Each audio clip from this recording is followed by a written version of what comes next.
and sing of Zambia, proud and free, land of wealth and joy in unity, victors in the struggle for the right.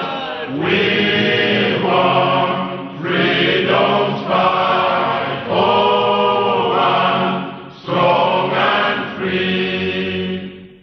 Africa is our own motherland, fashioned with and blessed by those two men. Let us, all her people, join as one, brothers under the sun, oh, one, strong and free. One land and one nation is our cry. Dignity and peace is Zambia's sky, like a noble eagle in its flight. Zambia, praise to thee, oh, one, strong and free.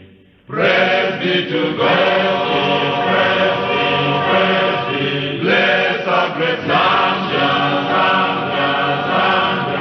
Remain we stand under the flag of our land. Zambia, praise to thee, oh, one, strong and free.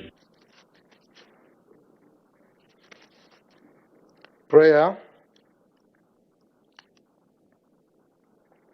Almighty God, who in your infinite wisdom and providential goodness has appointed the offices of leaders and parliaments for the welfare of society and the just government of the people, we beseech you to consider with your abundant favor us, your servants, whom you have been pleased to call to the performance of such important responsibilities in this land. Let your blessing descend upon us, here in Parliament assembled, and grant that we may, as in your presence,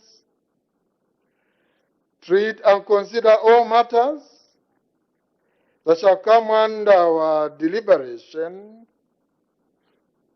in so just and faithful manner as promote your honor and glory, and to advance the peace,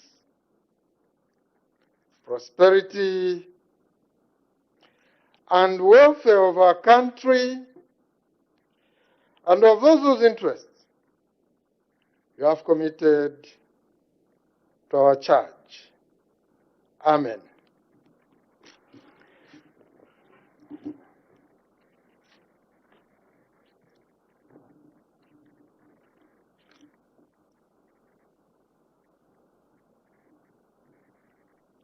May Her Honor the Vice President indicate business of the House for next week.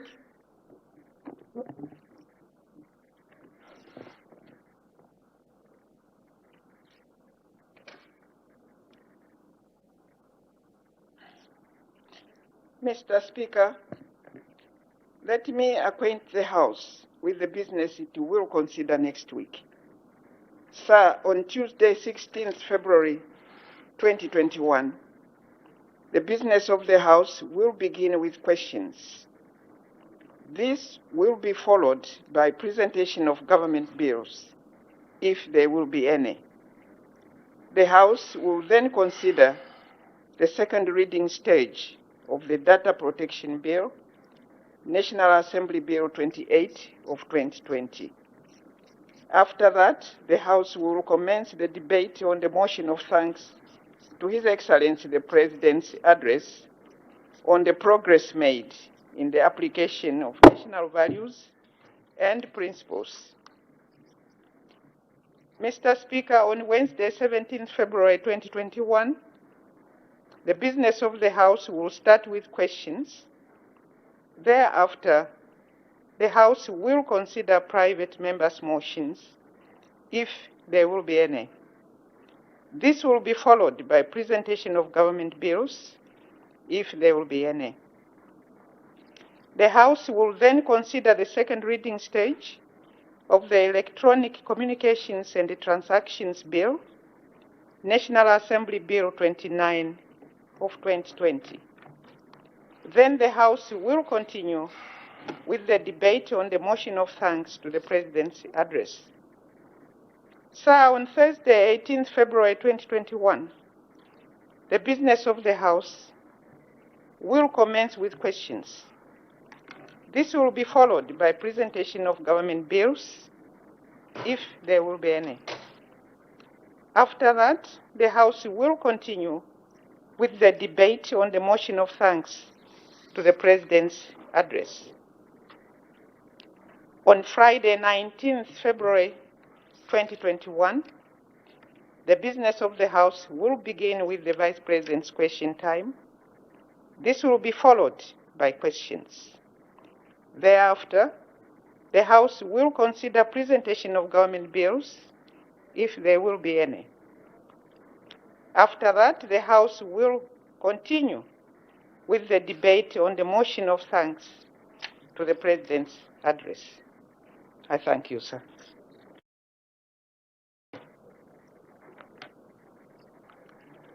May Her Honor the Vice President indicate when His Excellency, the President of the Republic of Zambia, Dr. Edgar Chagwa Lungu, arrives to address the House and nation at large.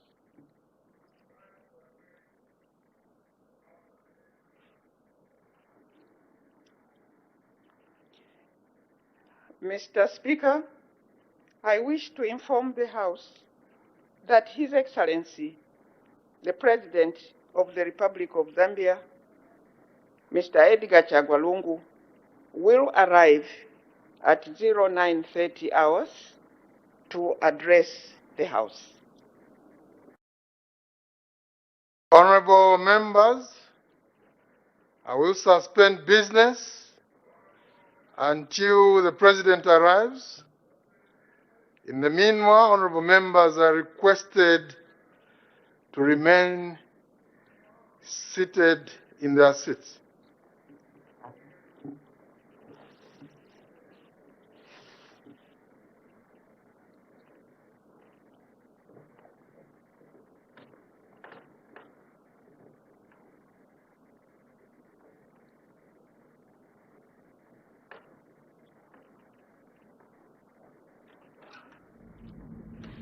Good morning. Live pictures are coming your way right here on Parliament television. So business has been temporarily suspended in readiness for the arrival of His Excellency President Edgar Lungu, who is scheduled to address the House and the nation at large on the application, that's the progress made on the application of national values and principles. And Her Honor has just indicated that His Excellency the Republican President is expected to arrive at Parliament buildings to address the House at 0930 hours. And earlier on, Claudette, she did indicate business that is expected to be considered on the floor of the House beginning next week on Tuesday, that is the 16th day in the month of March 2021, until Friday, the 19th of February 2021. So the Vice President did say that the House will continue to consider questions for answer, and as you might be aware, there's been a number of bills that have been presented at the first reading stage, and now they're progressing to the second reading stage. So we see some of the bills being considered at the second reading stage, and of course the debate on the motion of thanks to the President's address will start taking place starting Tuesday for the next 2 weeks. All right, let's shift our attention and look at last year's address by His Excellency the Republican President on the progress made in the application of national values and principles. We know that expectations are quite high from various stakeholders out there, and he will be talking about the 6 principles, and these are morality and ethics, patriotism and national unity, democracy and constitutionalism, human dignity, equity, social justice, equality and non-discrimination, good governance and integrity, and sustainable development. So Claudette, those are the 6 principles that are expected to be addressed today as His Excellency addresses Parliament and the nation at large. Absolutely, and so this is going to be the 5th address by the President regarding the application of national values and principles. We all know that it's a constitutional mandate for the President to come and address the House on the application of national values and principles, and this is actually in accordance with Article 9, Sub-Article 2 of the Constitution of Zambia. And so the President last year did address the House and the nation at large regarding values and principles on March the 6th, 2020. And so as we go on, as we wait for his arrival, we'll have a recap of the President's address that took place last year on the 6th of March. All right, so I'd like to urge you to be with us on Parliament Television, wherever you are, because we're beaming live the address by His Excellency, the Republican President. Maybe let's just dwell much and just briefly, Claudette, look at some of the key areas that the President touched in last year's address. All right, so last year he did talk about on moralities, on alcohol and substance abuse. He did say that it remains a matter of public concern, and he did say that alcohol and substance abuse is a significant contributing factor to gender-based violence, promiscuity, and the spread of HIV and AIDS. Alcohol and substance abuse also contribute to road traffic accidents, low productivity, and social disorder. It did say that due to abuse of alcohol, the country has seen more families breaking up and a general decline in moral values as a country. It did emphasize that we must not allow ourselves to lose our moral compass. The President also in last year's speech did say that there was an increasing number of child deferment cases, which remains a great concern to government, and sensitization programs against the vice have resulted actually in an increase in the number of cases being reported and dealt with. So a total of 2,653 cases of deferment, comprising 2,637 girls and 16 boys were reported throughout the country in 2019, while in 2020 were reported in 2018, of which 2,574 were girls and 4 were boys. So we'll be looking forward to hear what the President will say regarding, deferment cases, whether they've increased or they've actually declined. So we're yet to see what the President is going to say regarding deferment cases in the country. On patriotism and national unity, the President did say that every Zambian has a duty to love this country, defend its interests, and work for the unity of the nation, regardless of one's race, tribe, region, or political affiliation. He did say that we equally have to build our unity and around the motto of one Zambia, one nation, and this is the heartbeat in fostering political stability and national unity and sustainable development. It said that one showing love is to care for assets such as road signs mounted to guide road users and minimize accidents. Love for our country include our animals, which are our national heritage. They did talk about what happened in Livingston, Claudette, when that overspeeding driver bashed the national asset, which is a wet rhino, which is almost extinct in our country. Absolutely, and in the President's address last year, he did inform the House that the government had put in place measures to bring examination malpractices to an end. He was glad actually to report that in 2019 the country recorded malpractice-free examinations, And he did commend teachers, the learners, partners and other stakeholders for this achievement. I'm sure you attest to this fact that we haven't heard of any examination malpractices the past 2 years, I think. Yes, I'm sure the Ministry of Education and the other relevant authority are making sure that there are no leakages in examination. And let's move on, Claudette, to democracy and constitutionalism. We know that this is a very critical year when Zambia goes to the polls sometime in August, and so quite a number of stakeholders that will be participating in this year's elections are very, very expectant to hear what the Republican president will talk about regarding the democracy and constitutionalism. In last year's speech, he did say that democracy allows everyone to freely and fairly participate in the governance of the country without any form of intimidation and discrimination. This goes hand in hand with constitutionalism, which is about upholding the rule of law by both government and the governed. He did say that it is in this spirit that his administration continues implementing legal reforms aimed at addressing emerging issues that hinge on democracy and the rule of law. So we're coming to you live here in the chamber at the National Assembly as we await for the presidential address. Her Honor the Vice President actually did indicate that the President of the Republic of Zambia, Mr. Lungu, is expected to arrive at 9:30 hours for the address, looking at the progress made in the application of national values and principles. We must also mention here that guests that have been invited are quite few. Everything is being done in moderation due to the coronavirus that the whole world is grappling with, and the number of MPs also in the chamber is also limited. This is in line with the COVID-19 rules. So there you have it in picture, the service chiefs waiting for the arrival of His Excellency President Edgar Lungu. It's also worth mentioning that all other members of Parliament will follow the live proceedings via the Zoom, and not forgetting various stakeholders. 2 years ago, last year, this place would have been filled, but due to COVID-19, they have put, the National Assembly of Zambia has put measures following the health guidelines that are given by the Ministry of Health. So even you've been urged to follow all live proceedings on Parliament Television, not forgetting Parliament Radio, and indeed our Facebook page. That's on our social media there.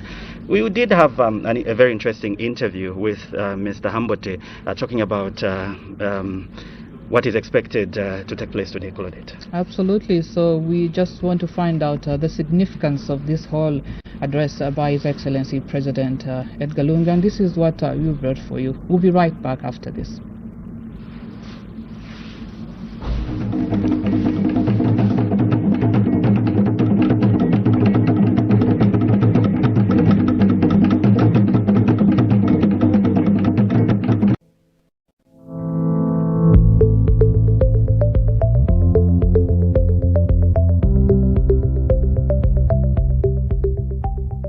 Thank you for joining us. His Excellency President Edgar Lungu will address the House and the nation at large on the progress made in the application of national values and principles. And so to shed more light regarding the presidential address, I'm joined by Mr. Charles Hambote, who is a senior journals clerk here at the National Assembly.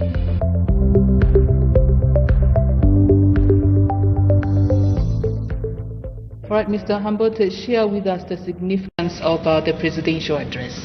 The significance of the presidential address, the one that is coming, is that it is first of all constitutional. The Republican Constitution provides that the president should address the nation through the National Assembly at least twice in a year. So from that angle, this speech that we are supposed to receive from the president is very important.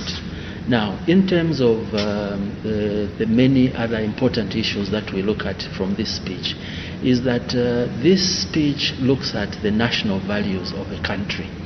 The national values that we are looking at here will be things that the government has done to put into effect all the various national values that are stated in our Constitution. So from that angle, yes, it's a progress report that we receive from His Excellency the President, and as such it is very important for the nation to be updated on how much progress the state has made in the implementation of the national values which are contained in the Constitution. The President, like I have said, comes to address the House twice in a year. The first one is what we call the official opening of a session of the National Assembly. A session is more or less like a year of the National Assembly. So because it's the official opening of the year of the National Assembly, there's a lot of pomp and splendor associated with the first speech. That is the speech that happens in September. For this one, because he's coming for the second time within the same session to address the House, there is not much pomp and splendor associated with it. But of course, it does not reduce the importance of the speech that he makes. All right, so we all know that the President is going to be addressing the House and the nation as a whole regarding progress made in the application of national values and principles. There are certain sectors of society who have their own expectations regarding the presidential address this Friday. Would you clarify on that? Yes, true.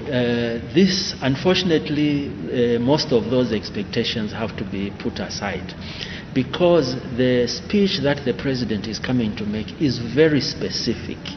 Specific in the sense that the Constitution has stipulated the various values and principles which the President needs to speak to.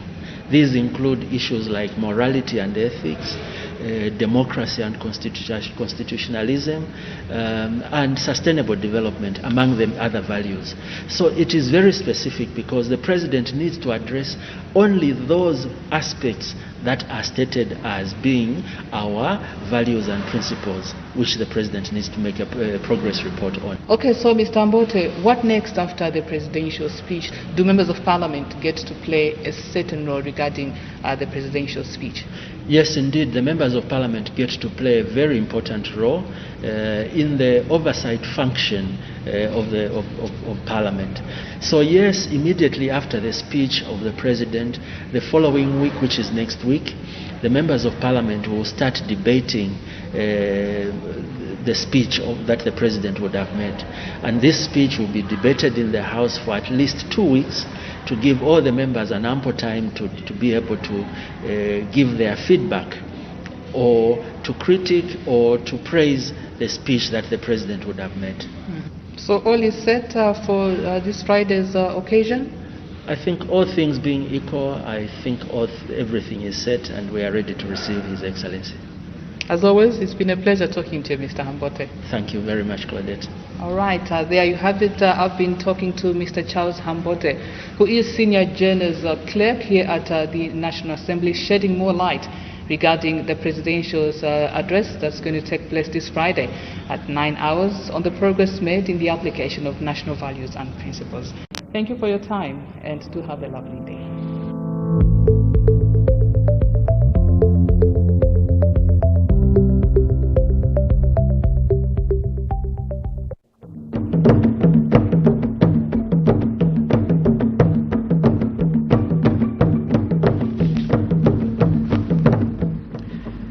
Well, very, very insightful interview that my colleague had there, and on the progress made in the application of national values, the significance of progress made in the application of national values and principles. Let's look at other areas that the President touched during last year's address, and at 09:30 is expected to arrive at Parliament building in readiness to address Parliament and the nation at large. Collaborate on human dignity, equity, social justice, equality and non-discrimination. In last year's address, His Excellency did say that every human being has an inherent right to life and human dignity. He did say that we therefore need to treat everyone with love and respect, regardless of social class, race, gender, nationality, education or religion. This is why his government is improving access to electricity, water and sanitation, among others. All right, so live pictures coming in over here on Parliament television. There's some activity that is taking place outside right now. Those are the service chiefs waiting for the arrival of the Republican President, Mr. Edgar Chagwa Lungu. And of course, we did see earlier on the Speaker of the National Assembly, Honorable Dr. Patrick Madibini, making his way to the foyer to go and receive His Excellency President Edgar Lungu. We did hear Honor the Vice President actually say that the President is expected to arrive at Parliament buildings at approximately 9:30 hours. So that's how come the service chiefs and the Speaker actually by the foyer waiting to receive the Republican President, Dr. Edgar Chagwa Lungu. He also ordered members of parliament to be remain seated in the chamber as they wait the arrival of His Excellency Republican President. So definitely carry live all the proceedings here at Parliament Television and Parliament Radio. And earlier on, the Republican President did indicate business that will be considered on the floor of the House beginning 16th of February 2021. That will be a Tuesday. All right, and just to take you back to the set of values and principles that we as a country have embraced as enshrined in the article of the Constitution of the Republic of Zambia.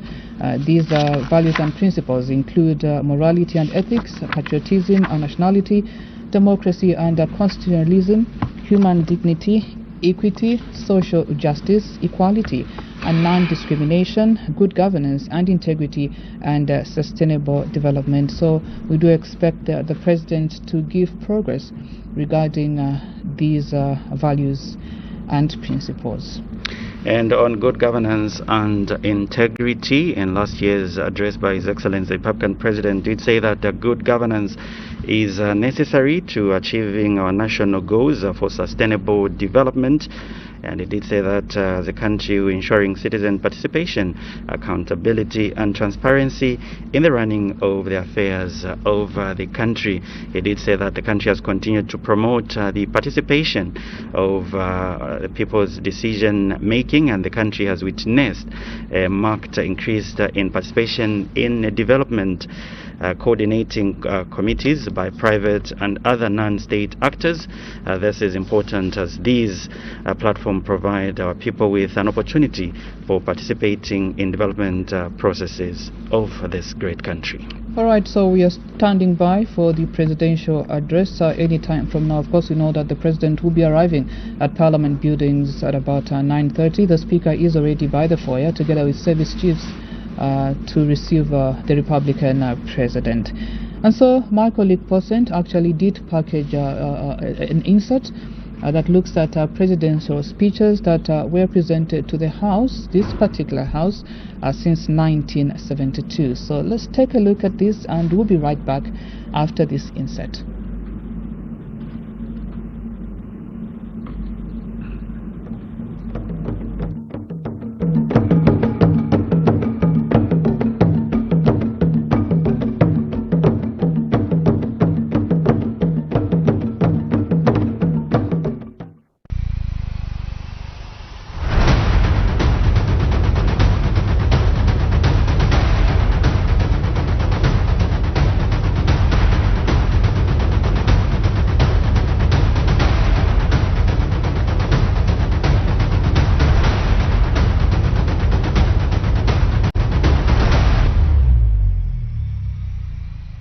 Thank you so much for finding time and watch today's presentation of Inside Parliament.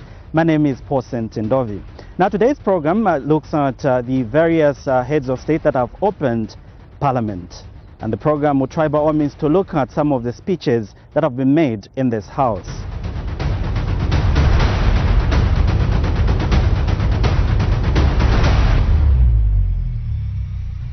Every president since Dr. Kenneth David Kaunda has addressed Parliament, marking the beginning of a session of Parliament. The address is a statement of government policy highlighting the legislative and policy initiatives, achievements during the preceding year, and gives a broad indication of the agenda for the year ahead. On 13th December 1973, first Republican President Dr. Kaunda arrived at Parliament buildings to officially open the first session of the Third National Assembly. The presidential entourage, in a stately procession, mounted the steps accompanied by traditional drummers, entered Parliament buildings. The President began his speech by congratulating the Speaker, Dr. Robinson Nabuliato, OGCF, for his re-election as Speaker of the House. Let me, first of all, congratulate you, Mr. Speaker, on your re-election. I also congratulate the old and new members of Parliament upon their success in the general elections. We have had our second post-independence general elections under the new constitution.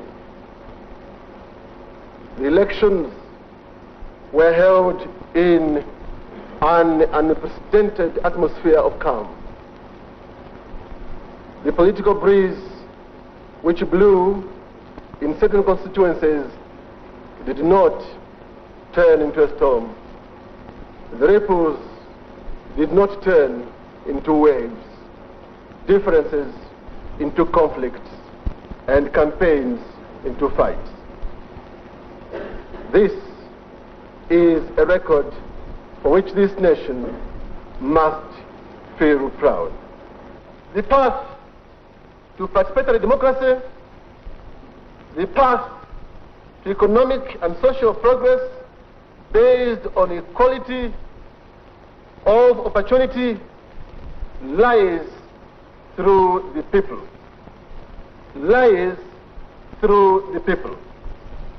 After being in power for 27 years, Dr. Kenneth Kaunda lost elections to Frederick Jacob Titus Chiluba, and on 2nd November 1991, the new president was sworn in as second Republican president, signaling the birth of the Third Republic and a new democratic system in Zambia. On 29th November 1991, President Chiluba opened Parliament in the new republic. Here is an extract from President Chiluba's address to Parliament. The MMD government has reoriented the services and made them non-partisan, patriotic, professional, productive, and subordinate to civilian authority, as established by the 1996 Constitution of the Republic of Zambia. The government of that day ignored all the signs and warnings of the impending economic disaster. When the treasury was depleted, that government's inflation peaked to over 300%. At $7.2 billion US dollars, Zambia's external debt was one of the highest in the world on a per capita basis.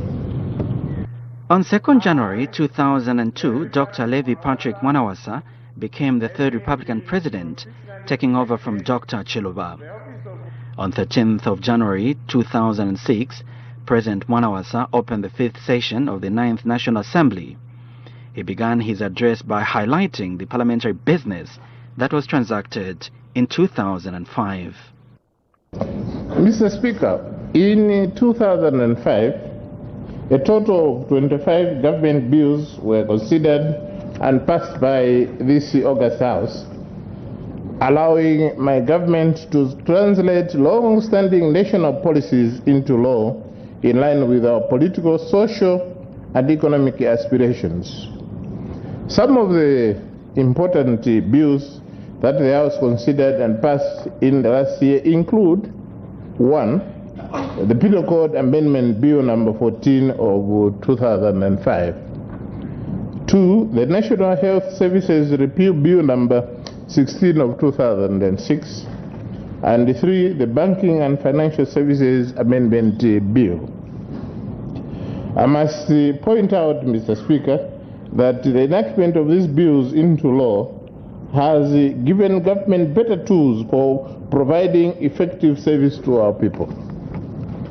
During the same session, the honorable members of Parliament continued to hold the executive accountable by openly and freely debating parliamentary questions, private members' motions, ministerial statements, and papers laid on the table. In these deliberations, members of parliament demonstrated their capacity to question government activities so as to ensure that the collective aspirations of our people are fulfilled. It has been gratifying to me, Mr. Speaker, to see the enthusiasm and courage with which honourable members of parliament conducted their debates on both sides of the House. This clearly demonstrates that our democracy is working, that our nation is poised for greater achievements in the attainment of good governance. Following the demise of Dr. Mwanawasa in 2008, Mr. Rupiah Bwezani-Banda became the fourth Republican president on 2nd November 2008.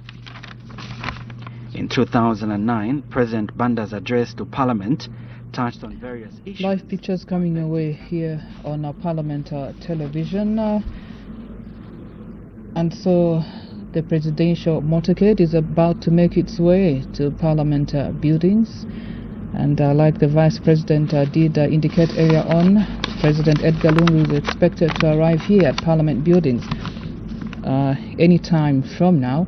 And so earlier on we did see the Speaker and service chiefs by the foyer ready to receive President Edgar Lungu. So that's the presidential motorcade by the foyer here at our Parliament buildings.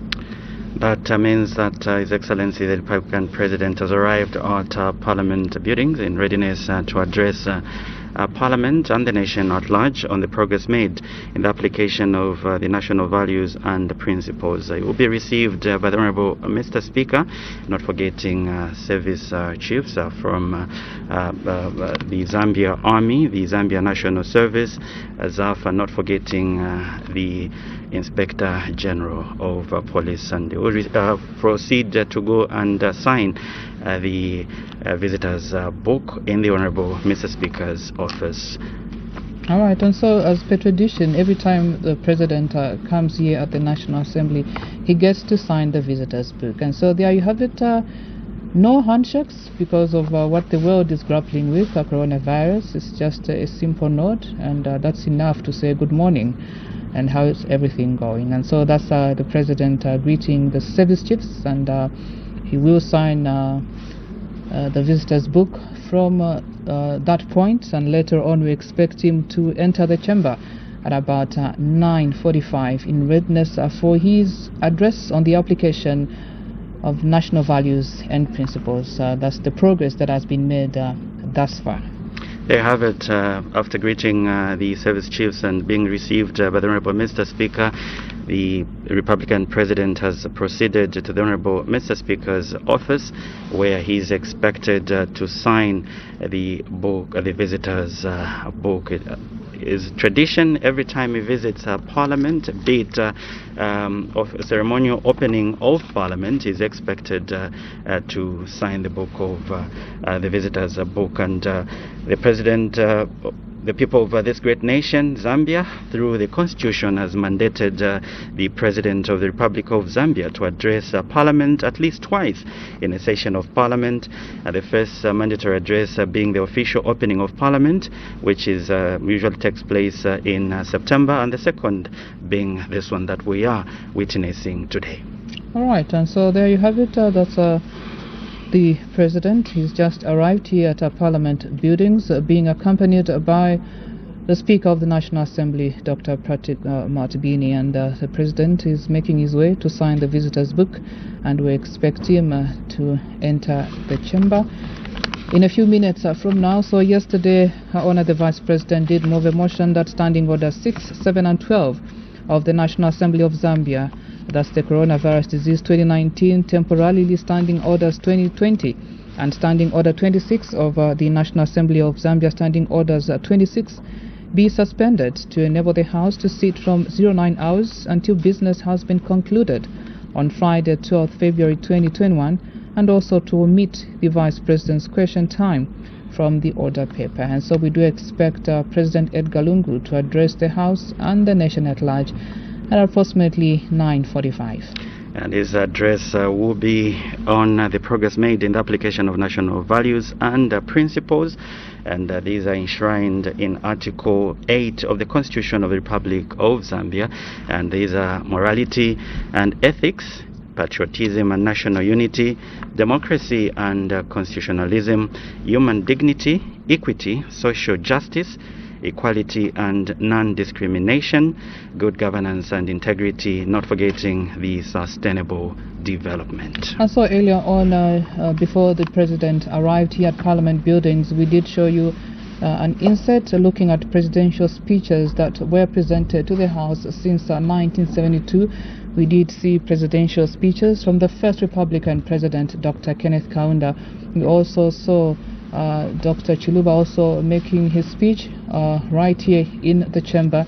We also saw the late President Mwanawasa also addressing the House in the chamber, not forgetting the late President Michael Sata also addressing the House right here at Parliament buildings. And so as we await for the arrival of the President right here in the chamber, we'll take you back to the clip and we'll be right back. Opened Parliament, and the program will try by all means to look at some of the speeches that have been made in this House.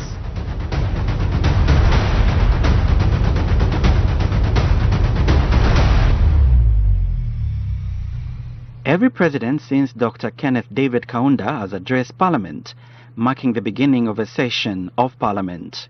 The address is a statement of government policy, highlighting the legislative and policy initiatives, achievements during the preceding year, and gives a broad indication of the agenda for the year ahead. On 13th December 1973, first Republican President Dr. Kaunda arrived at Parliament buildings to officially open the first session of the Third National Assembly. The presidential entourage, in a stately procession, mounted the steps accompanied by traditional drummers, entered Parliament buildings. The President began his speech by congratulating the Speaker, Dr. Robinson Nabuliato, OGCF, for his re-election as Speaker of the House. Let me, first of all, congratulate you, Mr. Speaker, on your re-election. I also congratulate the old and new members of Parliament upon their success in the general elections. We have had our second post-independence general elections under the new constitution. The elections were held in an unprecedented atmosphere of calm. The political breeze which blew in certain constituencies did not turn into a storm. The ripples did not turn into waves, differences into conflicts, and campaigns into fights. This is a record for which this nation must feel proud. The path to participatory democracy, the path to economic and social progress based on equality of opportunity lies through the people. Lies through the people. After being in power for 27 years, Dr. Kenneth Kaunda lost elections to Frederick Jacob Titus Chiluba, and on 2nd November 1991, the new president was sworn in as second Republican president, signaling the birth of the Third Republic and a new democratic system in Zambia. On 29th November 1991, President Chiluba opened Parliament in the new republic. Here is an extract from President Chiluba's address to Parliament. The MMD government has reoriented the services and made them non-partisan, patriotic, professional, productive, and subordinate to civilian authority, as established by the 1996 Constitution of the Republic of Zambia. The government of that day ignored all the signs and warnings of the impending economic disaster. When the treasury was depleted, that government inflation peaked to over 300%. At 7.2 billion US dollars, Zambia's external debt was one of the highest in the world on a per capita basis. On 2nd January 2002, Dr. Levi Patrick Mwanawasa became the third Republican president, taking over from Dr. Chiluba. On 13th of January 2006, President Mwanawasa opened the 5th session of the 9th National Assembly. He began his address by highlighting the parliamentary business that was transacted in 2005. Mr. Speaker, in 2005, a total of 25 government bills were considered and passed by this August House, allowing my government to translate long-standing national policies into law in line with our political, social, and economic aspirations. Some of the important bills that the House considered and passed in the last year include: 1. The Penal Code Amendment Bill number 14 of 2005. 2. The National Health Services Repeal Bill number 16 of 2006. And 3. The Banking and Financial Services Amendment Bill. I must point out, Mr. Speaker, that the enactment of these bills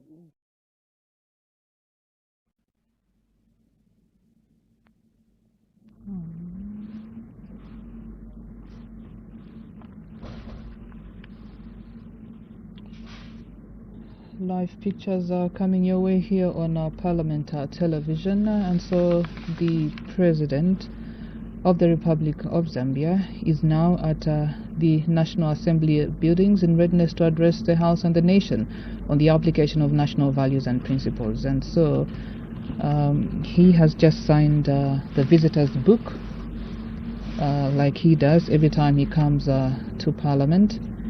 And so my guess right now is that he's having a chat with the Speaker of the National Assembly, Dr. Patrick Matibini. And so as soon as they are done, they are going to walk into the chamber in readiness for the presidential address.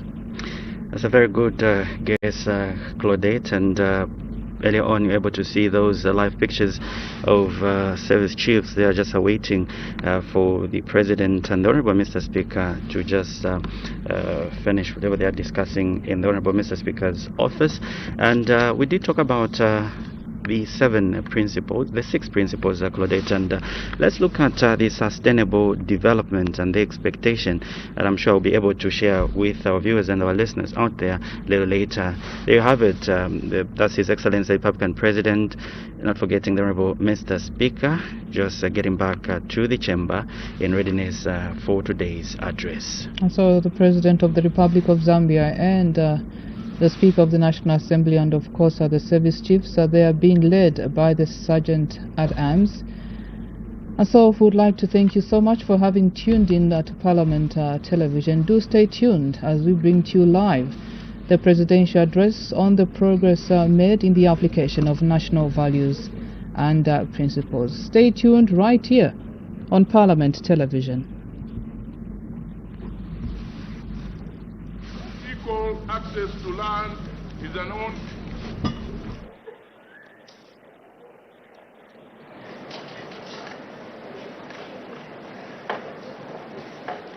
Honorable members of Parliament, His Excellency the President and Mr. Speaker.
Mr. Speaker,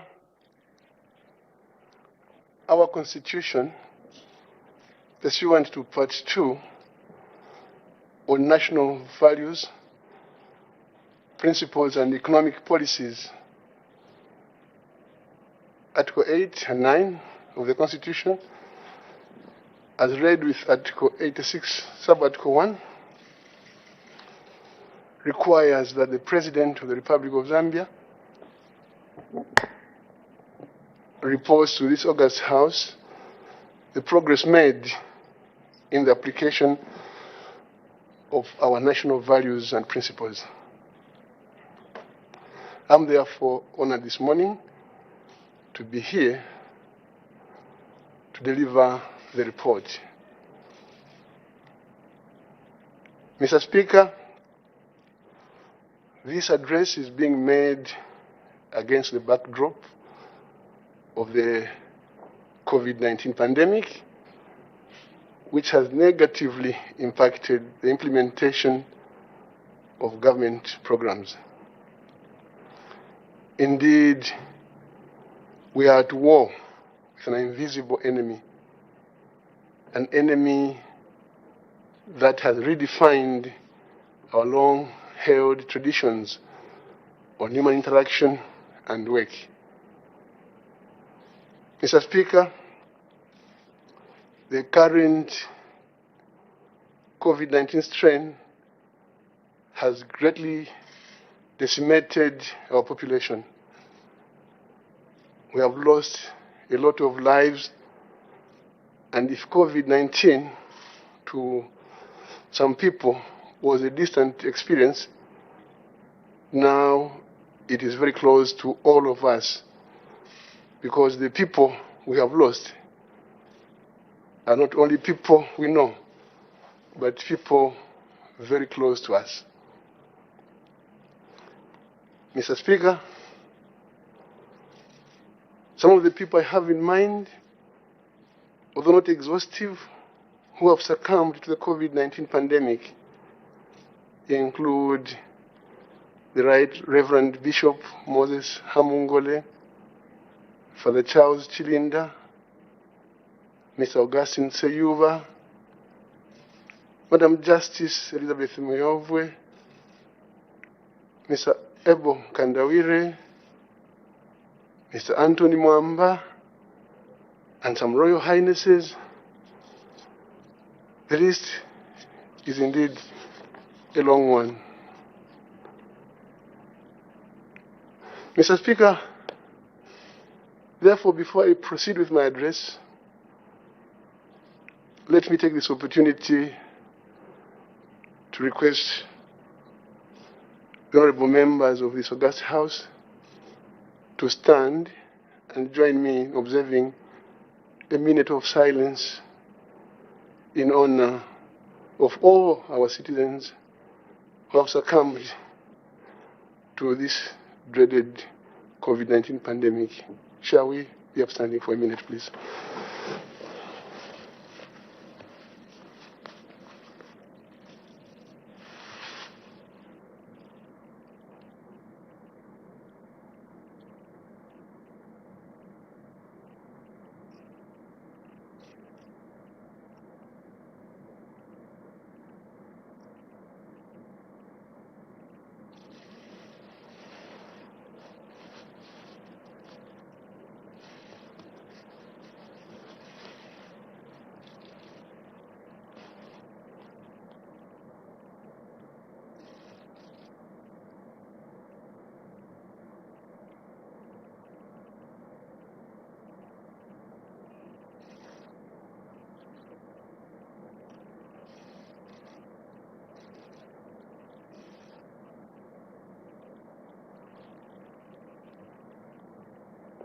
May the souls of our departed rest in eternal peace. Thank you.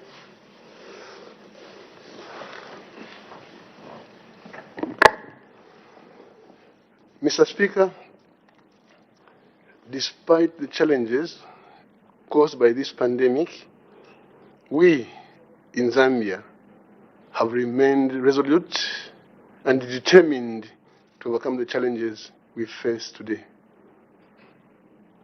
Let me therefore commend all Zambians for being resilient and hopeful in these very trying times. Mr. Speaker, I want to assure you that government is doing everything possible to address the challenges we face today. This fight calls for active involvement of everyone. Acting together, we will win. And win we must. Mr. Speaker, before I proceed further, let me take this opportunity to congratulate our new members of Parliament, Honorable George Chisanga, Member of Parliament for Lukasha constituency, and Honorable Kavaso Kampampi, Member of Parliament for Mwansabombwe constituency. To the two members of Parliament, please, gentlemen, do not take your electoral victory for granted. You have the responsibility of passing legislation and attending to other important matters of the House for the good of our people. You should never abrogate this important responsibility and betray the trust of the people who voted for you.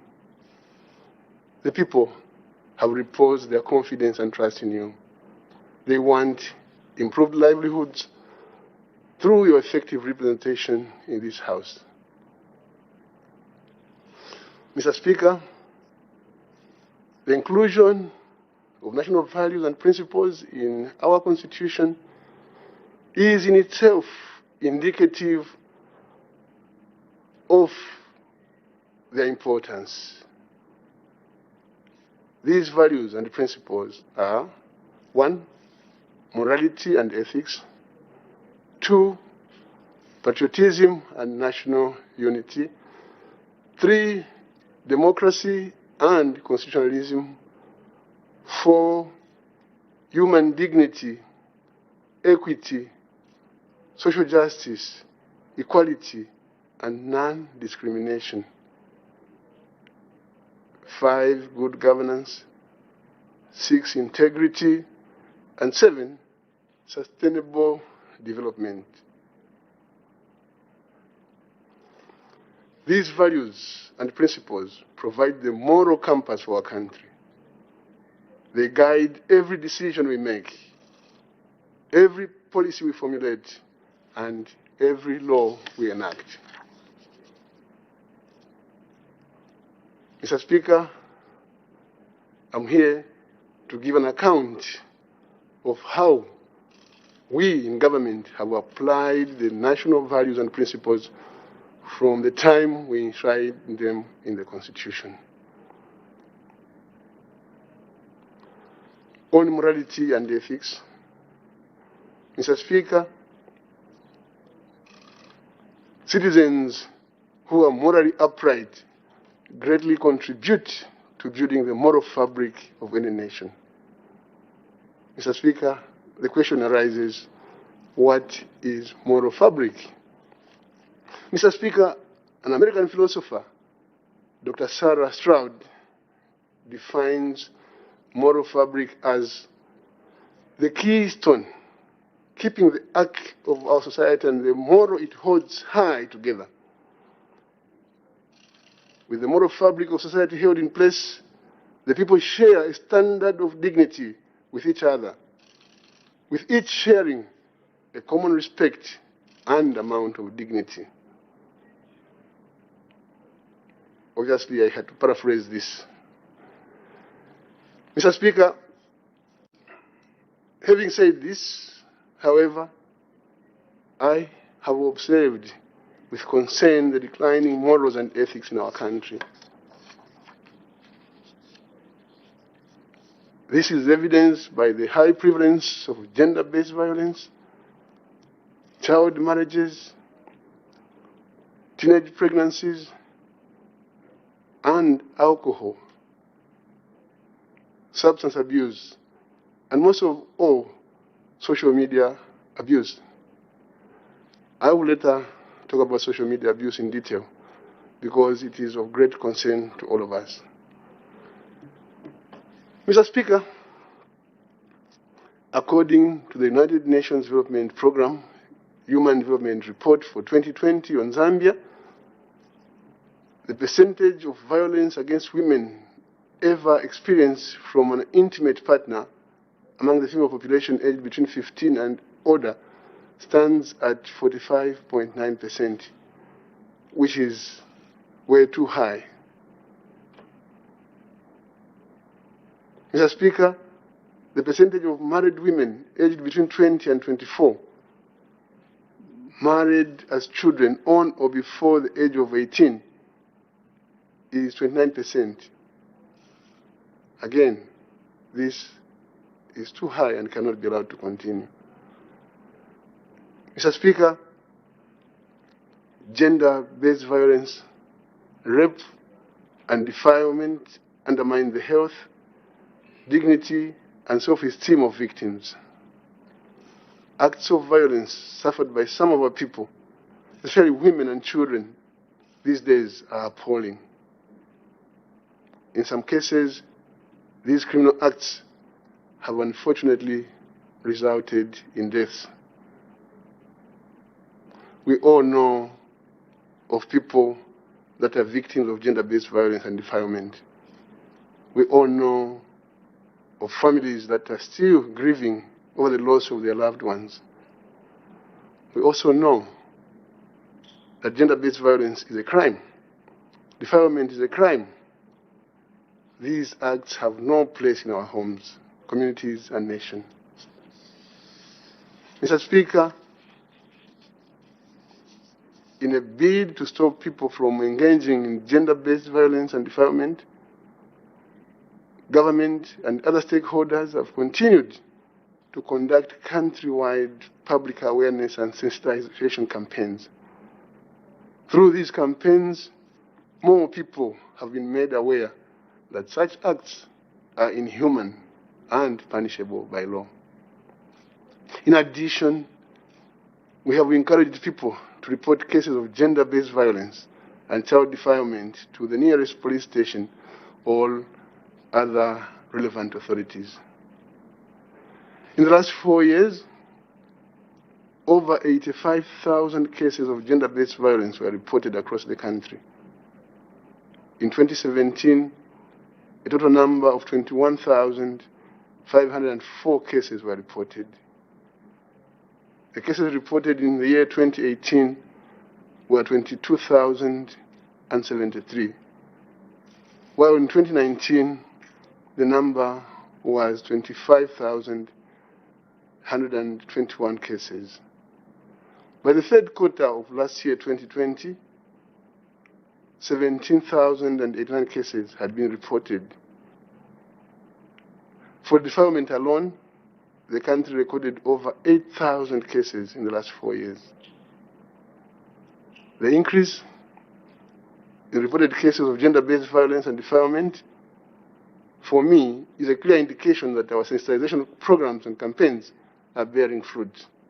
More and more people are abandoning the culture of silence on these vices. Mr. Speaker, I am happy that the involvement of traditional leaders, the church, civil society, and the media has been instrumental in encouraging our people to report these cases. Let us affirm our commitment and continue with the good work of ending gender-based violence and child defilement in our society. I urge everyone to report these crimes whenever they occur. Let us not shy away from reporting such cases, as doing so will not help the victims get justice. The more we come out and report these cases, the more the perpetrators will be exposed and punished. This will act as a deterrent to would-be perpetrators. Mr. Speaker, the establishment of gender-based violence fast-track courts in Lusaka, Central Province, Eastern Province, Copperbelt, Southern Province and Western Province is contributing to the speedy disposal of cases. Ordinarily, cases of this nature would take 2 years or more. With the establishment of fast-track courts, the time to adjudicate these cases has significantly reduced to an average of 3 months or less.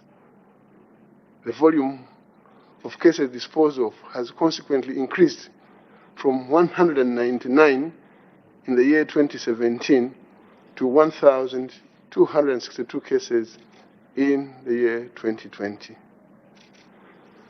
Mr. Speaker, to assist the victims of gender-based violence and defilement, we are providing social, medical, and legal support. Since 2017, 27,528 females and 16,445 males have received assistance from established institutions.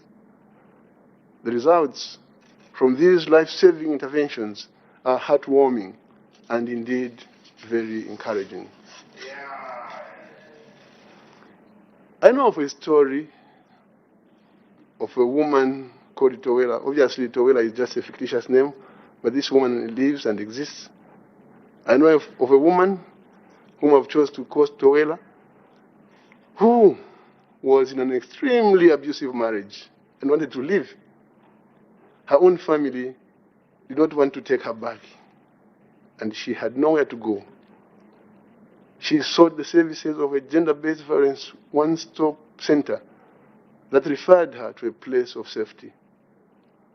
Towela now has been helped to overcome her situation. She is a successful businesswoman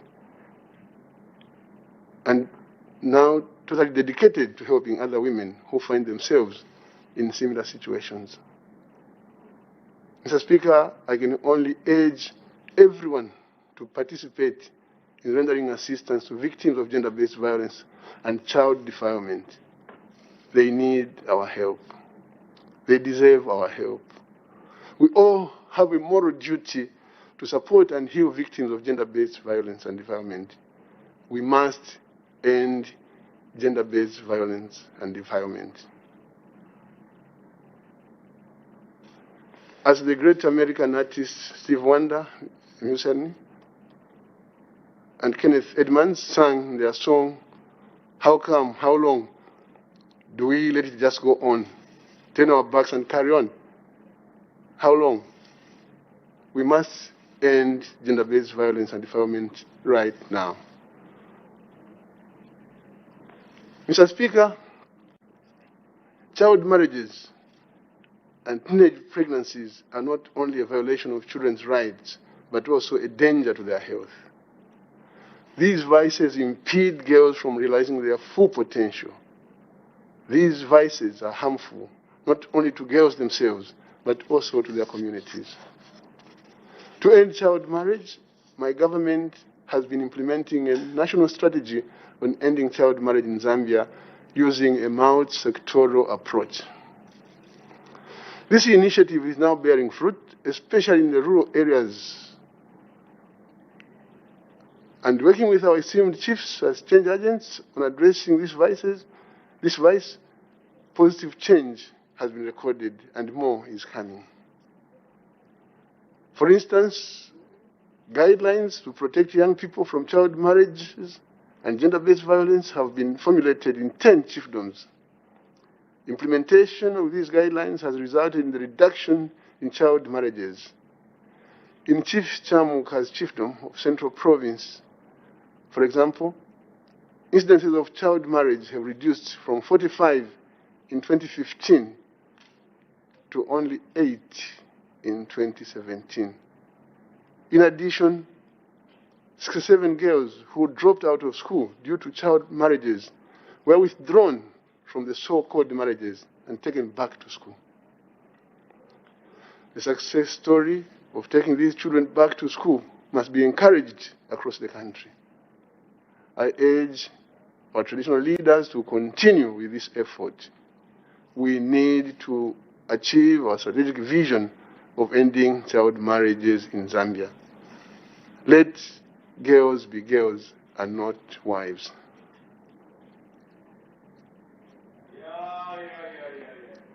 Mr. Speaker, to further assist the girl child, we're implementing the school reentry policy to ensure that teenage girls who become pregnant are accepted back into school.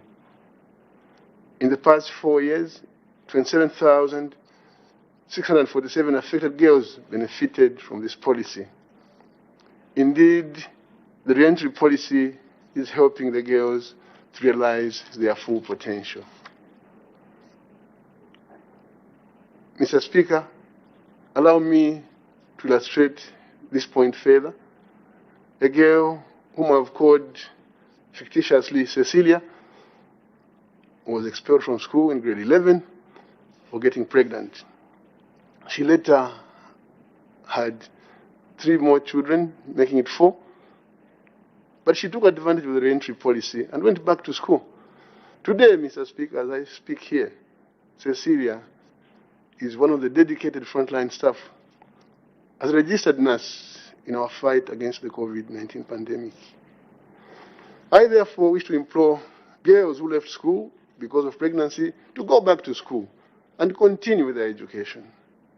I also urge parents, families, and communities to counsel and guide our children.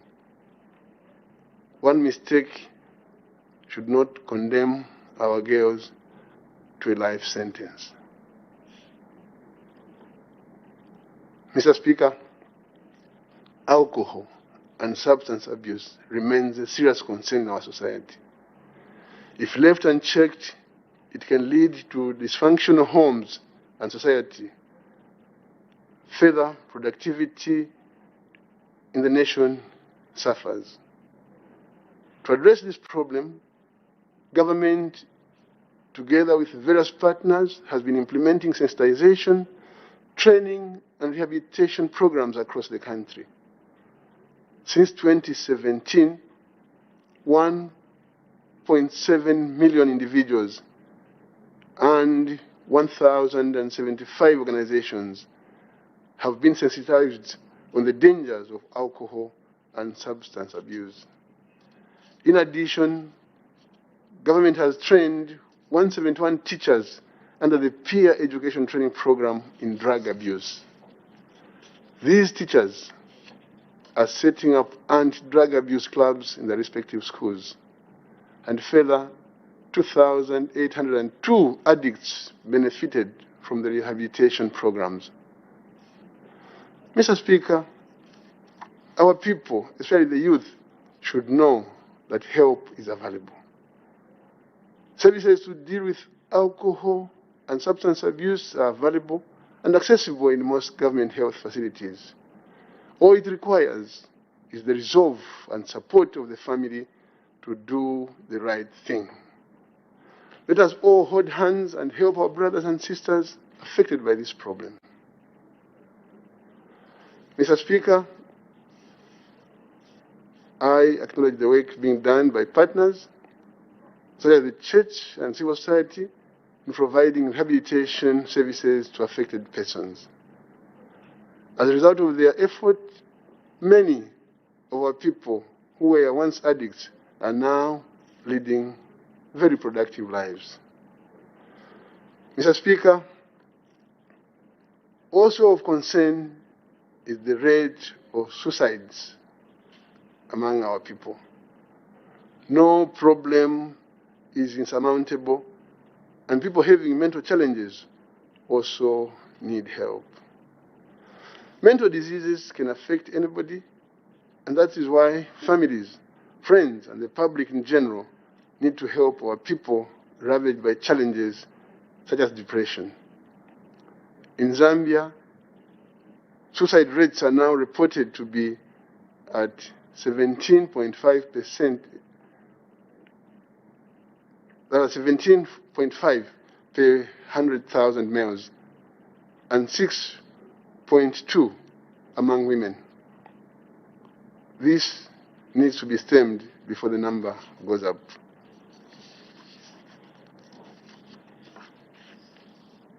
Patriotism and national unity Mr. Speaker, it is the duty of every citizen to love this great nation.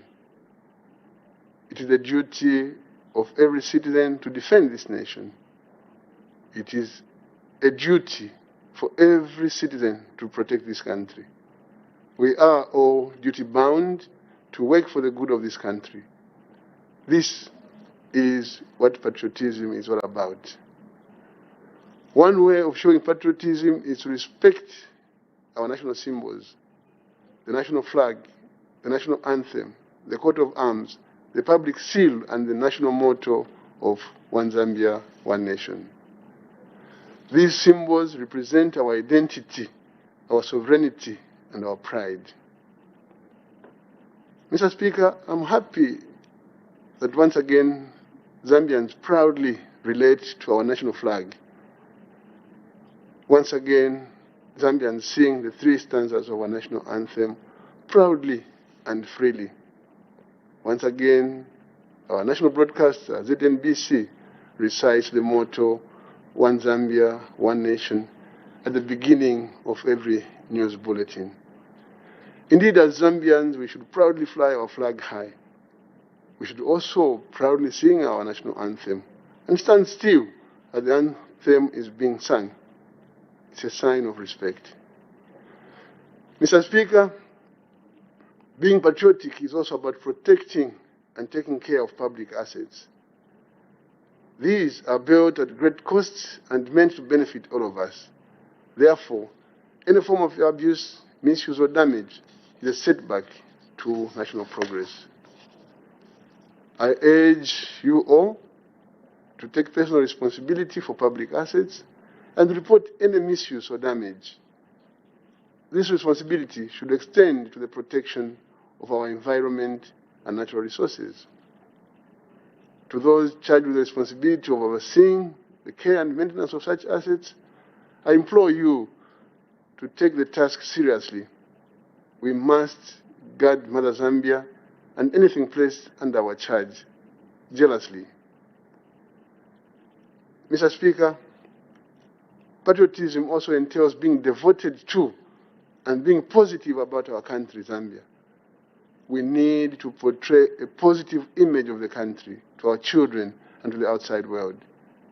We must use all available platforms, including social media, to promote the image and interests of our country.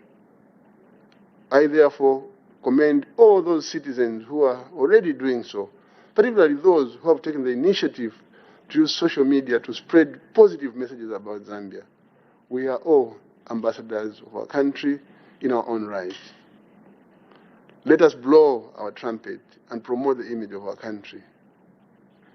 I know that to some, social media platforms are for denigrating the image of our country. Mr. Speaker, here is the deal. Whether you belong to the ruling party or opposition party,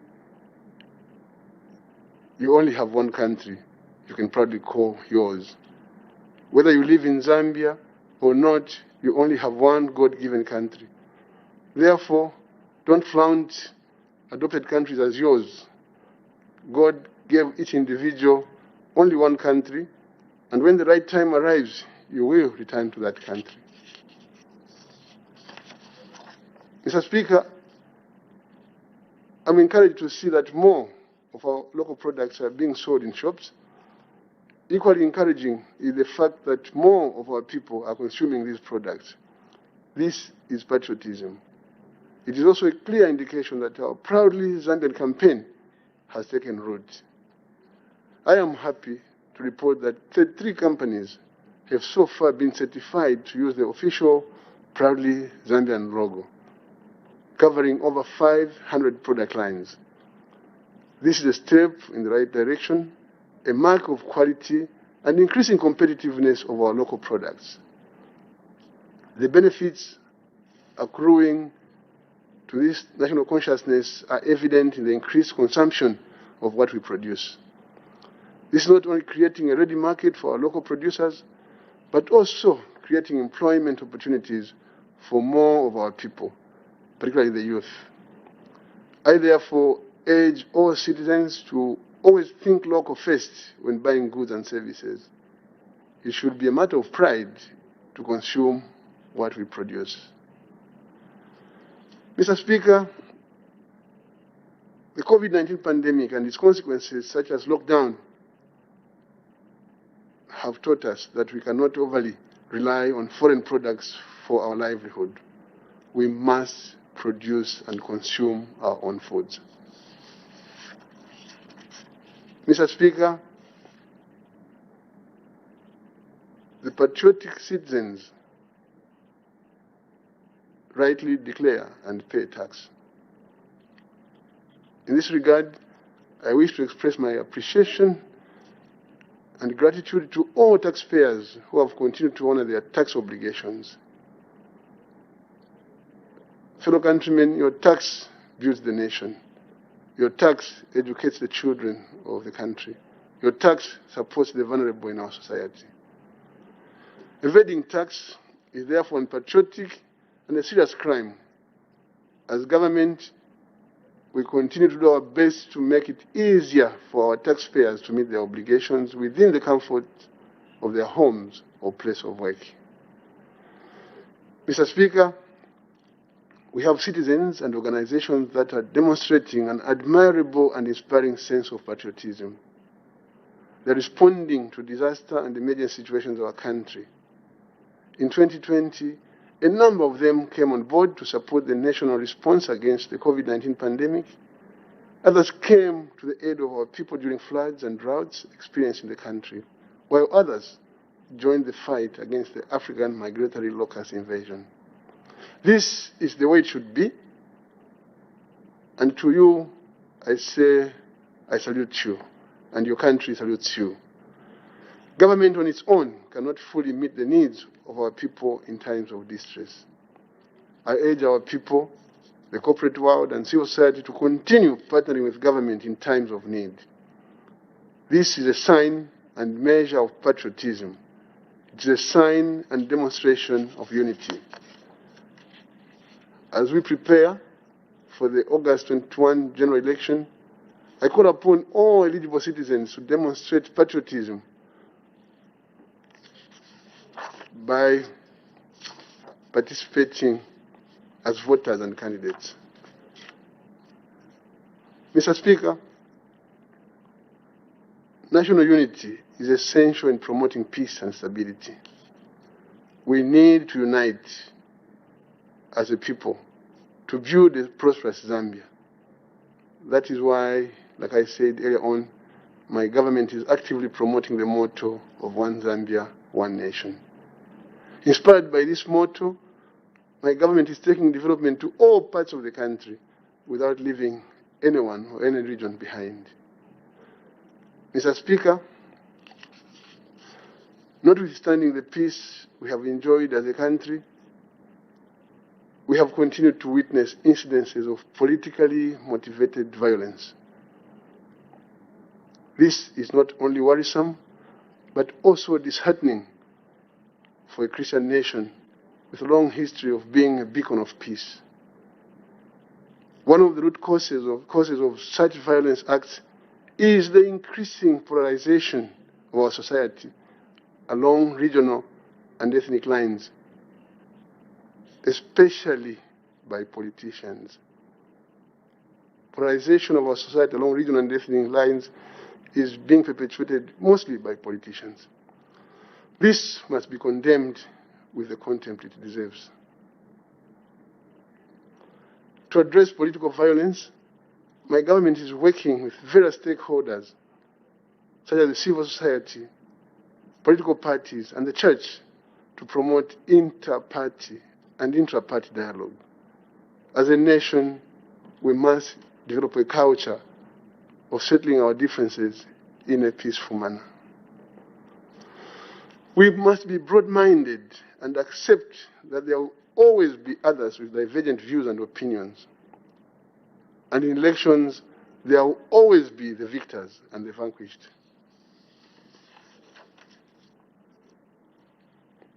The renowned civil rights leader, Dr. Martin Luther King Jr., was right when he said, I wish to quote, "We are tied together in the single garment of destiny.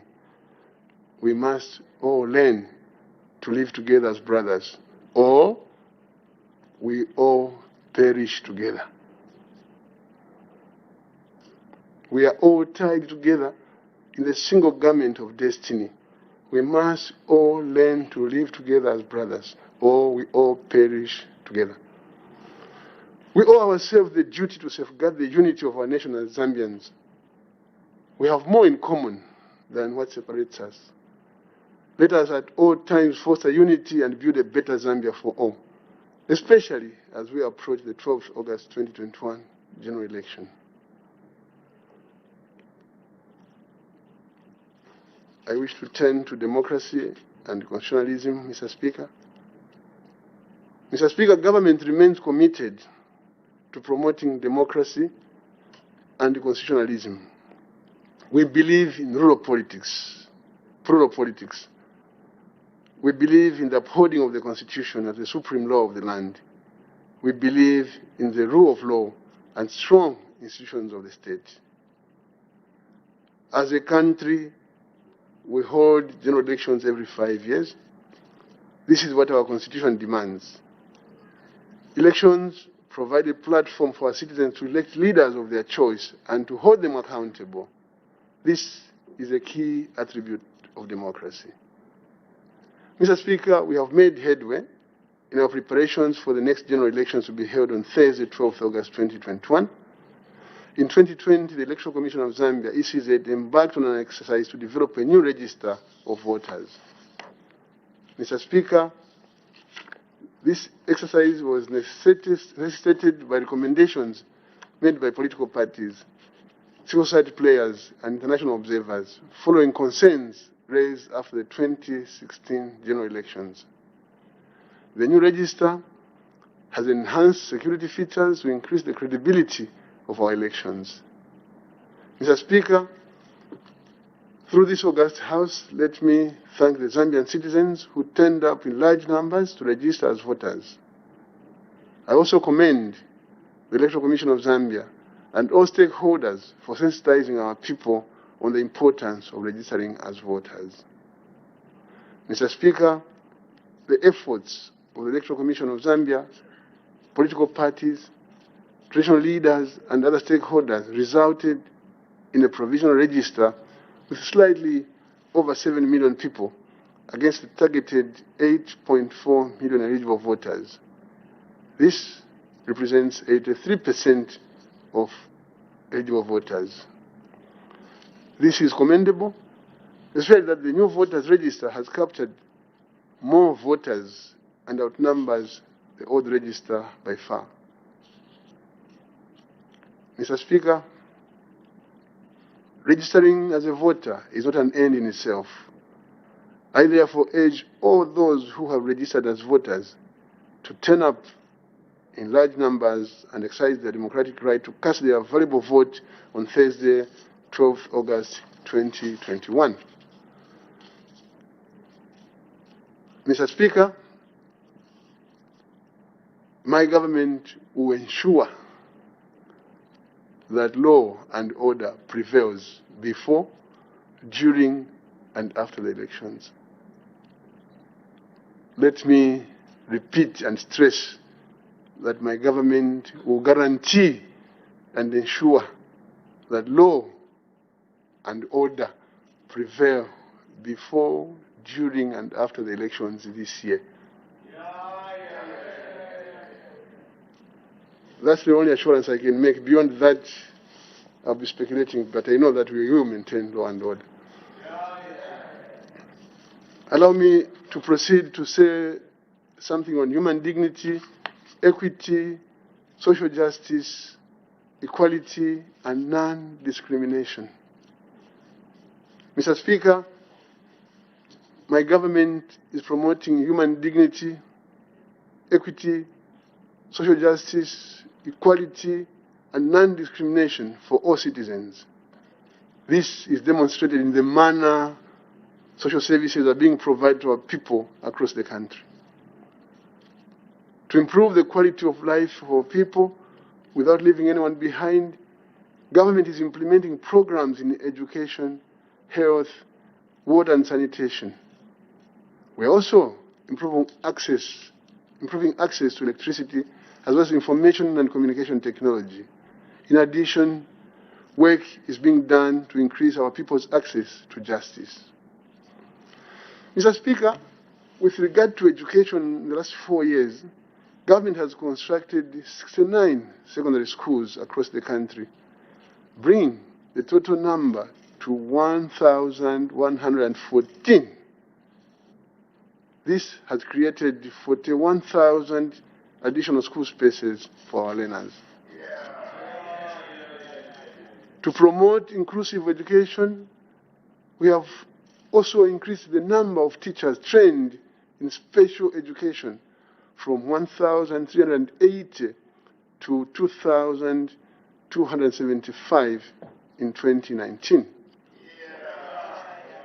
Currently, the number of public schools with the facilities to cater for learners with special needs stands at 227.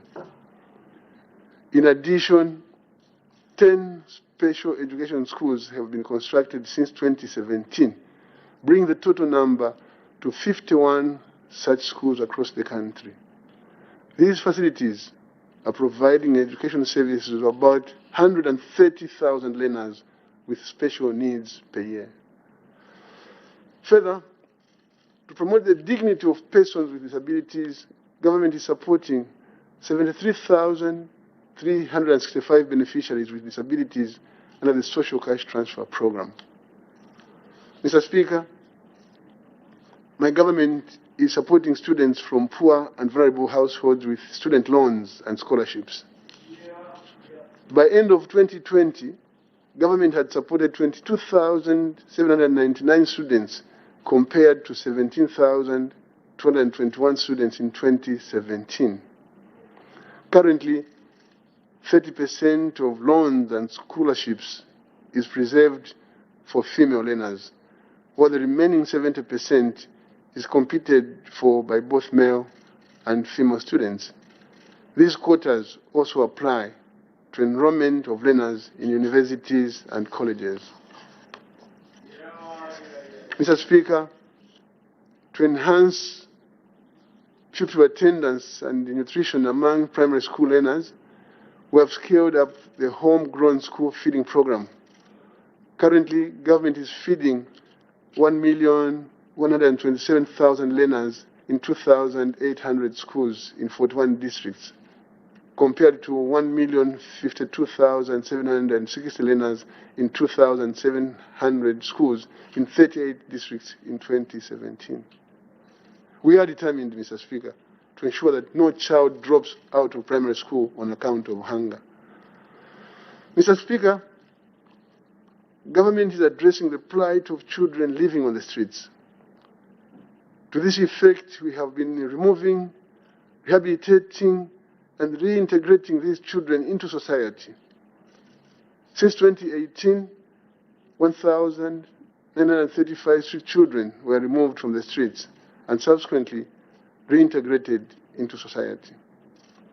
Further, Mr. Speaker, government through the Zambia National Service is providing skills training to adolescents removed from the streets. This program is empowering street and vulnerable youths through character transformation and skills training. Mr. Speaker, the training received includes carpentry, general agriculture, metal fabrication, bricklaying, as well as tailoring and designing. We want these youths to become productive citizens in our society. In 2020, we targeted 1,100 adolescents, out of which 350 boys commenced their training at Chiwoko Zambia National Service Training Camp in Katete. The remaining 500 boys and 250 girls will this year commence their training at the Chishimba Training Camp in Kasama and the Kitwe Training Camp. Mr. Speaker, This exercise of ending streetism amongst children from disadvantaged families in our society using the Zambia National Service is a glowing success and is unprecedented. It is yet another example that this government cares for everyone. And to you, my dear youth, let me tell you this. To us in the PF government, it does not matter which family you come from or which region you come from. As long as you are a citizen of this country, this government cares for you. This government wants the best for you. Mr. Speaker, in the health sector, my government has constructed over 500 health facilities since 2017. We have also recruited over 23,000 health workers. To ensure efficiency in the supply of drugs and medical supplies, we have established 5 regional medical storage and distribution hubs. Mr. Speaker, as a result of these efforts, more and more of our mothers are now giving birth in health facilities supported by qualified personnel. In addition, our people are now covering less distances to access health services and essential drugs, which are now within their reach because this government cares for everyone. Mr. Speaker, as a pro-poor government, we have an obligation to ensure that the rural population also benefits from the development agenda of the country. I am therefore happy, Mr. Speaker, to report that implementation of the Electricity Service Access Project is going on very well. By the end of 2020, the number of beneficiary households was 29,968, out of which 9,082 were female-headed households. Once completed, 38,296 households in rural areas will have access to electricity. Further, government is implementing other projects to increase access to electricity in rural areas. And indeed, there is no doubt that this government cares for everyone. Mr. Speaker, we have continued to increase access to safe and clean water and adequate sanitation. Last year, 1,813 boreholes were constructed and 362 boreholes were rehabilitated. Further, 68 water schemes were constructed throughout the country. This brings the number of boreholes constructed in the last 4 years to 7,987. The number of boreholes rehabilitated in the same period is 2,880, while 119 water schemes were constructed. Overall, 2.5 million people have benefited from these government projects. In addition, Mr. Speaker, I'm glad to report that over the last 4 years, more than 480,000 households were connected to water supply and more than 220,000 to sewerage infrastructure in urban areas. Further, more than 1.7 million people are expected to benefit from various water supply and sanitation projects currently under construction in the country. Mr. Speaker, these initiatives are improving the quality of life of our people. For instance, we are seeing reduced incidences of waterborne diseases. Mr. Speaker, my government has demonstrated commitment to narrowing the digital gap between urban and rural areas in the country. Most of you have seen communication towers in your districts and constituencies. The communication towers and expanded internet infrastructure have enabled our people, including those living in rural areas, to access information and a wide range of services electronically, clearly demonstrating that this PF government cares for all and we will not leave anyone behind. Our people are now participating more in social and economic activities. Equally important has been the increased access by our people to radio and television signals without any hindrance. This has been as a result of our investment in construction of radio and television transmitters. Mr. Speaker, to promote access to justice for all, my government has been providing legal aid services to the poor and vulnerable, and in 2020, 8,756 clients were assisted with legal services compared to 5,177 clients in 2017. The total number of people assisted in the last 4 years stands at 32,276. Mr. Speaker, only on Monday, 1st February 2021, Cabinet approved for publication and introduction here in Parliament during the current sitting a bill entitled the Legal Aid Bill 2021, which seeks to create a comprehensive legal aid system in Zambia that is accessible, effective, credible, and sustainable to persons whose means are insufficient in civil or criminal matters. Mr. Speaker, once enacted, the provisions of legal aid services in Zambia to persons whose means are insufficient to enable them pay for legal services in civil or criminal matters will be enhanced. Mr. Speaker, justice demands that rich or poor, we all must have access to legal representation, especially before courts of law, whether in civil or criminal matters, if necessity so demands.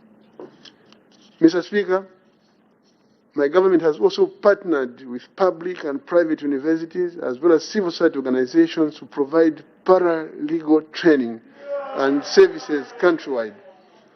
So far, 208 students have been trained. Mr. Speaker, we are on course in providing equal access to justice for all our people. Mr. Speaker, I wish to turn to good governance and integrity. Mr. Speaker, various measures are being implemented to continuously improve the governance environment as well as promote integrity.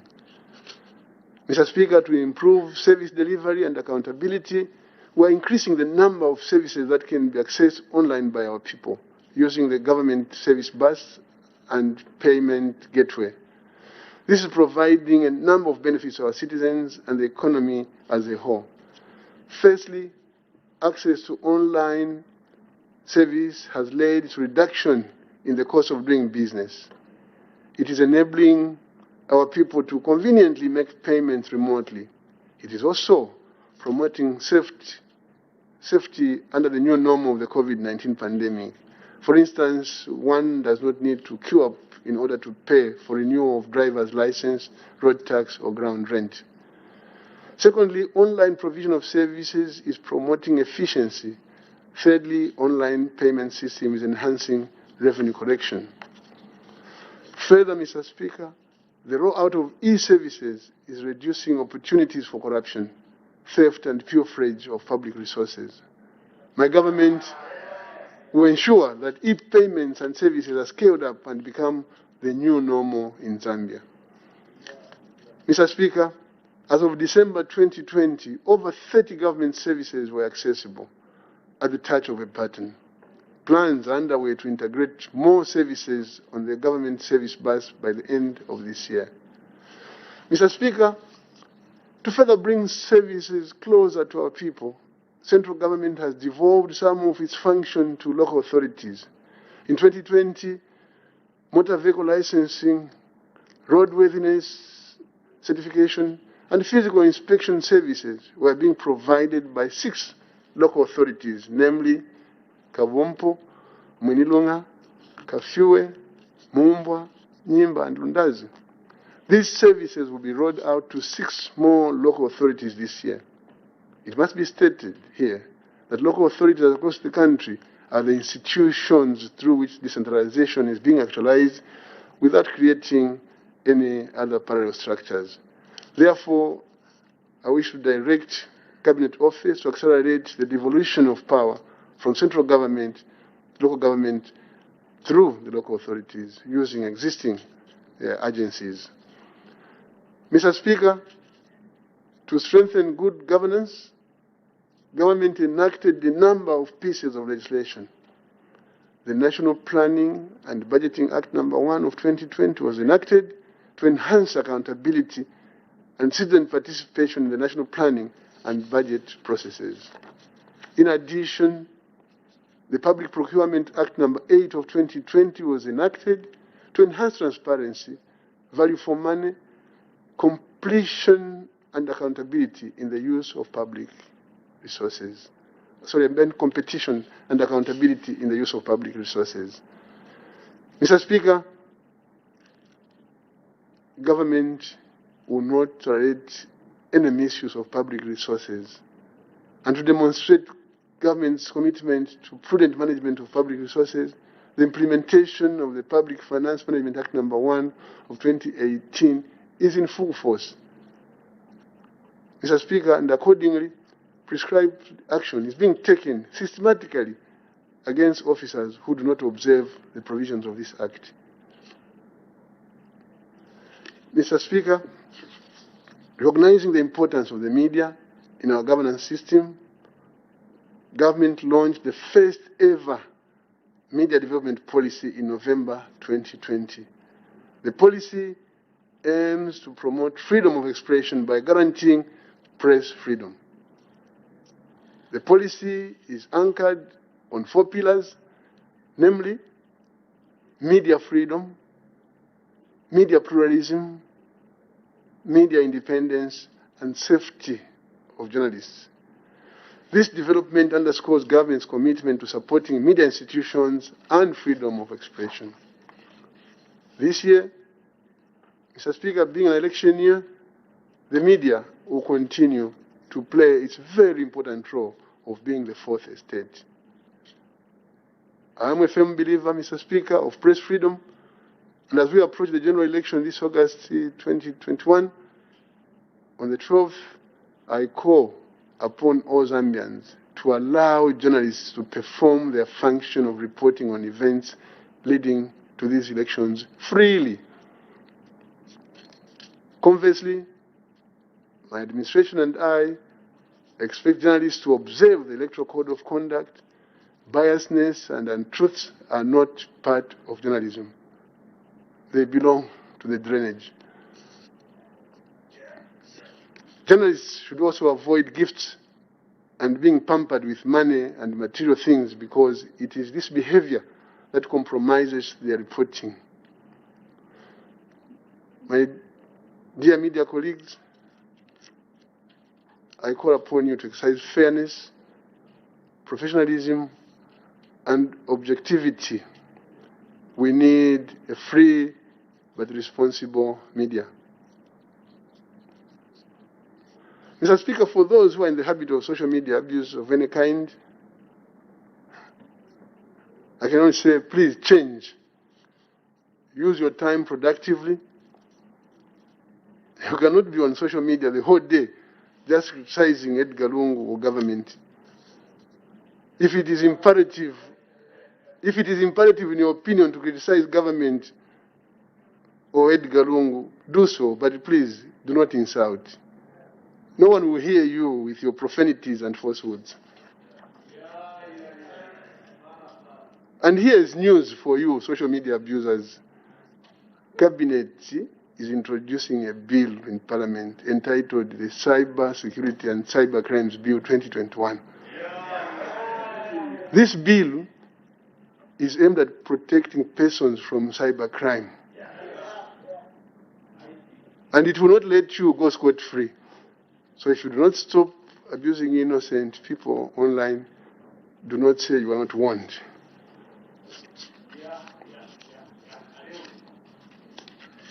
Sustainable development, Mr. Speaker. Mr. Speaker, as we pursue our economic development, there is need to protect our environment and natural resources. We need to exploit our natural resources in a sustainable manner for us to attain intergeneration equity while maintaining ecological integrity. To this end, government has over the years strengthened measures aimed at protecting the environment for our needs as well as the needs of future generations. Mr. Speaker, to stem the negative tide of deforestation, we have stepped up afforestation and reforestation activities to improve forest cover. To this end, over 13,272.45 hectares of land across the country has been planted with trees in the last 4 years. Government is also working with communities in the sustainable management of forests. So far, 1.2 million hectares are being managed as community forests under 34 forest management agreements that have been signed since 2018. We are also promoting natural regeneration of forests. Mr. Speaker, I reiterate the call to the nation to plant more trees. Let us also choose to use clean and smart energy such as solar. Let us avoid the use of charcoal whenever we can, which leads to indiscriminate cutting of trees. Mr. Speaker, the tendency by some of our people to settle in fragile ecosystems such as wetlands and protected wildlife areas is a growing concern in our country. This practice exposes settlers to the negative effects of climate change, such as floods. Settling in such areas results in the degradation of these fragile ecosystems as well as human-animal conflicts. I urge, therefore, all our citizens to desist from settling in fragile ecosystems.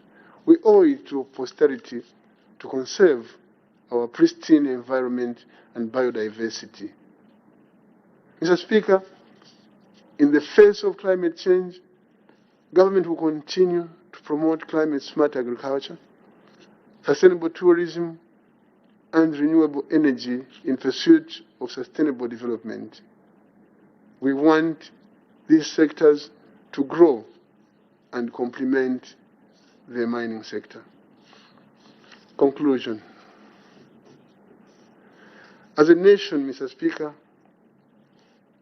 we have made progress in entrenching our national values and principles. We are on the right path. We have seen more and more of our young girls being withdrawn from child marriages to continue with their education.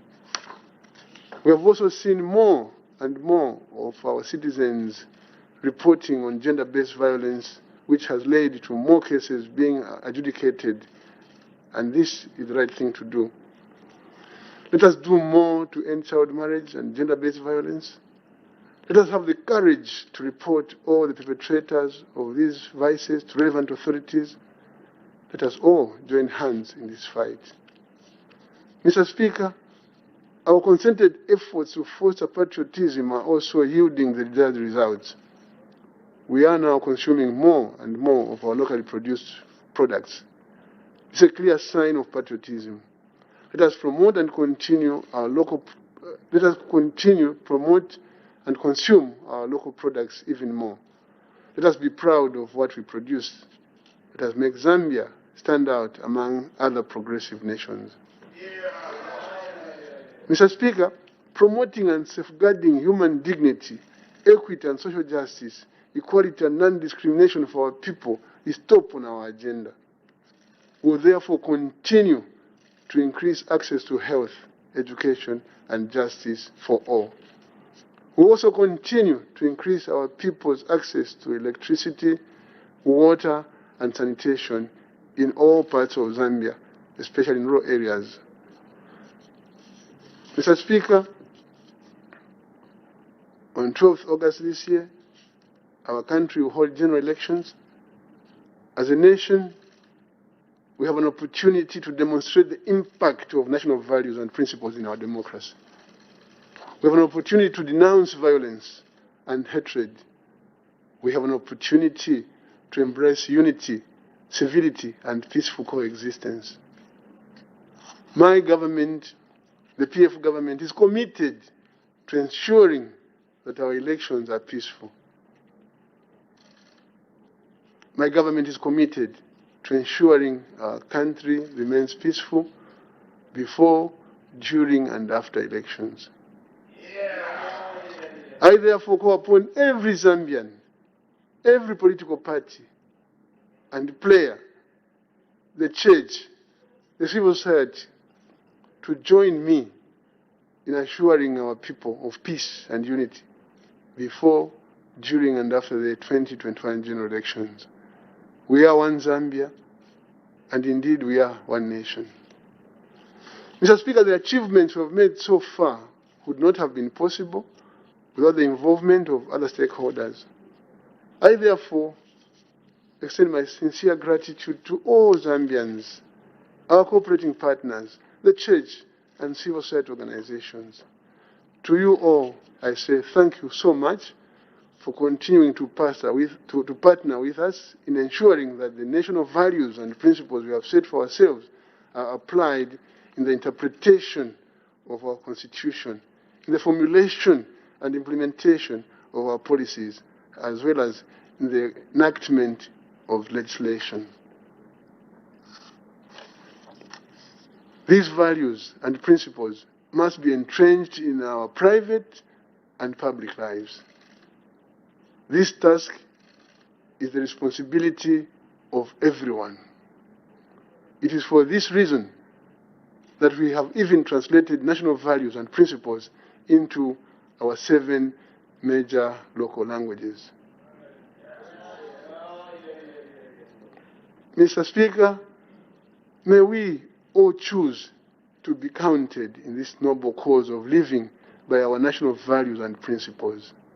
Let us all commit to making our country safer and better by living by our national values and principles. Mr. Speaker, this Patriotic Front government, which I'm privileged to lead, cares for all Zambians, regardless of who you are, where you are, or whom you voted for. May God the Almighty bless the works of our hands and this great nation, Zambia. I thank you.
Parliament that are present in the House, President.